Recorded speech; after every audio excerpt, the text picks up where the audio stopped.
বিয়ের মঞ্চে মদের বোতল খুলে ফেললেন মাতাল নববধূ। একই কাণ্ড ঘটালেন বর।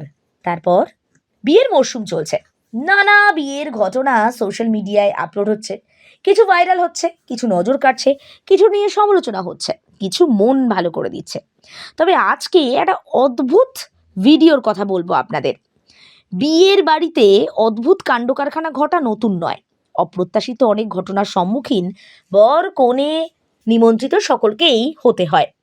কিন্তু সম্প্রতি একটা বিয়ে বাড়িতে বরবধূ প্রকাশ্যে যা করেছেন তা তাদের সমালোচনার মুখে ফেলেছে। ভিডিওটি কবে কোথায় ক্যামেরাবন্দি তা স্পষ্ট নয়। ভাইরাল ভিডিওয়ে দেখা গেছে এটি বিয়েবাড়ি উপলক্ষে বৌভাতে বিশাল মঞ্চ, চারিদিকে আলোর রোশনাই, খুব স্বাভাবিক।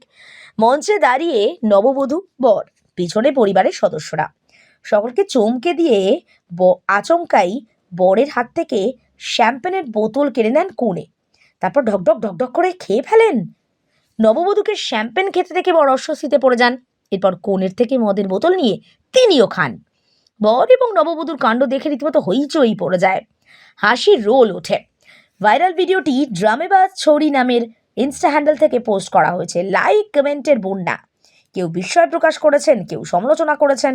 বরবধূর এইভাবে প্রকাশ্যে মদ খাওয়া, বিয়ে বাড়িতে এরকম মদ খাওয়া ঠিক নয় বলছেন অনেকে, আবার কেউ বলছেন বিয়ের দিন নিজেদের মতো উদযাপন করছেন। সব মিলিয়ে মাতাল পাত্রপাত্রী বেশ ভাইরাল।